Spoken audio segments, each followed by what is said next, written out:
धृतराष्ट्र के वो 8 पाप जिसके कारण हुई जलकर मृत्यु। महाभारत एक ऐसा ग्रंथ है जिसमें बहुत से पात्रों का समावेश है और ये सभी पात्र एक नहीं बल्कि कई ऐसे घटनाक्रमों का हिस्सा रहे हैं जो बहुचर्चित या द्वंद्वों से परिपूर्ण थे। इन्हीं पात्रों में से एक पात्र धृतराष्ट्र हैं। जी हाँ, वही धृतराष्ट्र जिनका जन्म, मृत्यु और उस बीच जीवन काल सभी रहस्यों से भरे हुए थे। इन्हीं रहस्यों में से एक रहस्य के ऊपर से हम पर्दा उठाएंगे आज की इस खास वीडियो में। वास्तव में ये रहस्य जुड़ा है धृतराष्ट्र के उन पापों से जिसके कारण धृतराष्ट्र की अग्नि में जलकर मृत्यु हो गई। वैसे तो उन्होंने अपने पूरे जीवन काल में कई ऐसे पाप किए थे जो कि निंदनीय थे, परंतु आज हम बात करेंगे विशेषता उन 8 पापों की जो सर्वोपरि थे और जो धृतराष्ट्र की मौत का कारण बने।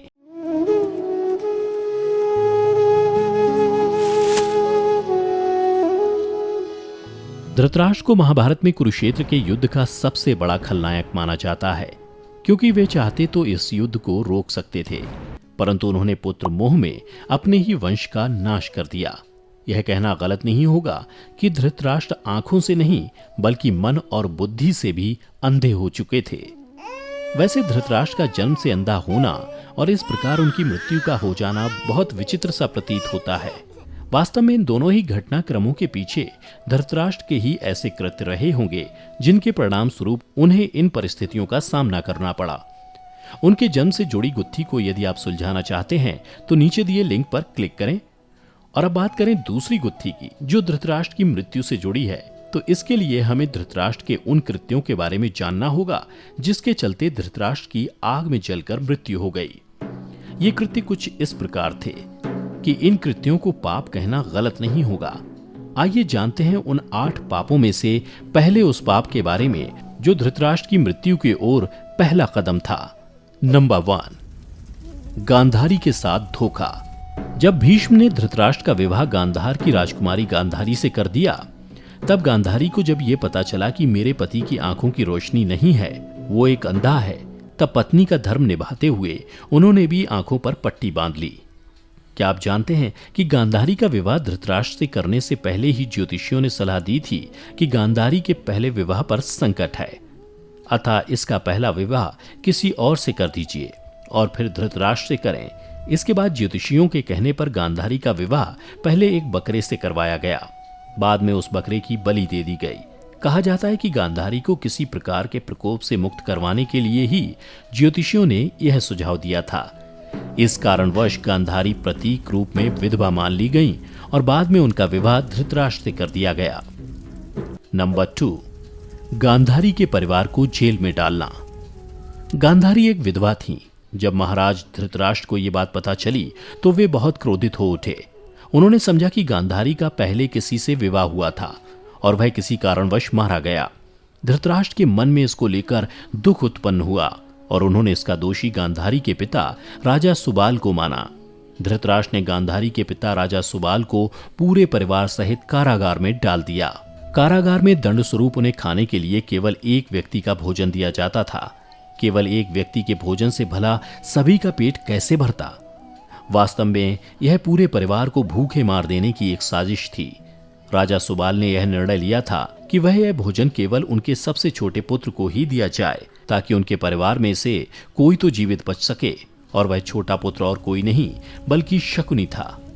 यह भी कहा जाता है कि विवाह के समय गांधारी के साथ उनका भाई शकुनी और आयु में बड़ी उनकी एक सखी हस्तिनापुर आई थी और दोनों ही यहीं रह गए थे। नंबर 3, दासी के साथ सहवास। गांधारी के पुत्रों को कौरव पुत्र कहा गया, लेकिन क्या आप जानते हैं उनमें से एक भी कौरव वंशी नहीं था। धृतराष्ट्र और गांधारी के 99 पुत्र और एक पुत्री थी जिन्हें कौरव कहा जाता है। गांधारी ने वेद व्यास से पुत्रवती होने का वरदान प्राप्त किया था। इस वरदान के चलते ही गांधारी को 99 पुत्र और एक पुत्री मिली थी। उक्त सभी संतानों की उत्पत्ति 2 वर्ष बाद कुंडों से हुई थी। गांधारी की बेटी का नाम दुशला था। कहा जाता है जब वे गर्भवती थीं तब धृतराष्ट्र ने एक दासी के साथ सहवास किया था, जिसके चलते युत्सु नामक एक पुत्र का जन्म हुआ। इस तरह कौरव 100 हो गए। यदि आप युत्सु से जुड़ी और बातों को जानना चाहते हैं तो नीचे दिए लिंक पर क्लिक करें। नंबर 4, पुत्र के मोह में करवाया युद्ध। पुत्र मोह में अंधे हो चुके धृतराष्ट्र नीति को जानते हुए भी पांडवों के साथ अन्याय कर रहे थे, लेकिन राजा और राज सिंहासन के प्रति निष्ठा के चलते भीष्म उनके साथ बने रहे। धृतराष्ट्र ने अपने पुत्र मोह में सारे वंश और देश का सर्वनाश कर दिया। धृतराष्ट्र चाहते तो वे अपने पुत्र के हठ और अपराध पर लगाम लगा सकते थे, लेकिन उन्होंने ऐसा कुछ नहीं किया और दुर्योधन को गलती पर गलती करने की अप्रत्यक्ष रूप से छूट दे दी। पांडवों के साथ हुए अति अन्याय के चलते ही महाभारत युद्ध हुआ। राज सिंहासन पर बैठे धृतराष्ट्र यदि न्याय करता होते तो यह युद्ध टाला जा सकता था। विदुर ने कई बार धृतराष्ट्र को नीति और अनीति के बारे में बताने की कोशिश की, लेकिन धृतराष्ट्र ने सब कुछ जानते बूझते हुए विदुर की बातों को नजरअंदाज कर दिया। नंबर 5, चीरहरण के समय धृतराष्ट्र का चुप रहना। द्रौपदी की भरी सभा में चीरहरण के समय भी भीष्म और धृतराष्ट्र चुप रहे और तमाशा देखते रहे।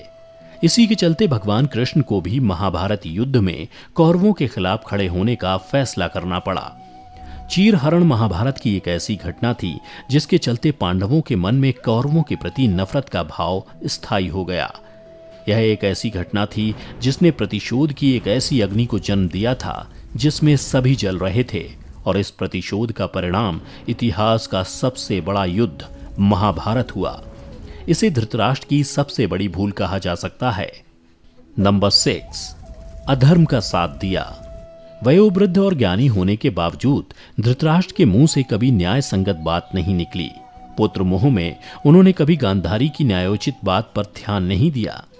गांधारी के अलावा संजय भी उनको न्यायोचित बातों से अवगत कराकर राज्य और धर्म के हितों की बात बताता था, लेकिन वे संजय की बातों को नहीं मानते थे। वे हमेशा ही शकुनी और दुर्योधन की बातों को ही सच मानते। वे जानते थे कि यह अधर्म और अन्याय कर रहे हैं, फिर भी वे पुत्र का ही साथ देते। अधर्म का साथ देने वाला एक अधर्मी और खलनायक ही हो सकता है। नंबर 7, भीम को मारने की इच्छा। उस काल के सबसे बड़े युद्ध महाभारत का अंत हो चुका था और पांडुपुत्र भीम ने धृतराष्ट्र के पुत्र दुर्योधन का वध कर दिया था। इसको लेकर धृतराष्ट्र के मन में क्रोध और बदले की भावना प्रबल हो उठी। अतः मौका पाकर धृतराष्ट्र भीम को मार डालना चाहते थे।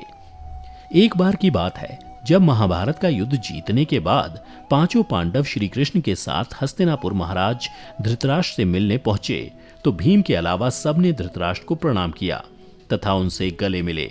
बाद में भीम की बारी आई, तब धृतराष्ट्र के व्यवहार को देख भगवान श्री कृष्ण धृतराष्ट्र की मंशा जान चुके थे।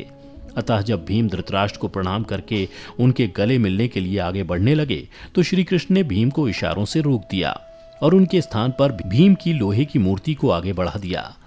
धृतराष्ट्र बहुत शक्तिशाली थे। उन्होंने लोहे की मूर्ति को भीम समझकर पूरी ताकत से दबोच लिया और उस मूर्ति को तोड़ डाला। उनमें क्रोध इतना था कि वे समझ नहीं पाए कि यह भीम नहीं बल्कि लोहे की एक मूर्ति है। भीम की मूर्ति तोड़ने में अपने संपूर्ण बल का प्रयोग करने के कारण उनके मुंह से खून निकलने लगा। इसके बाद जब धृतराष्ट्र का क्रोध शांत हुआ तो वे भीम को मृत समझकर रोने लगे। तब भगवान श्री कृष्ण बोले कि भीम तो जीवित हैं, आपने भीम समझकर भीम की मूर्ति को तोड़ा है।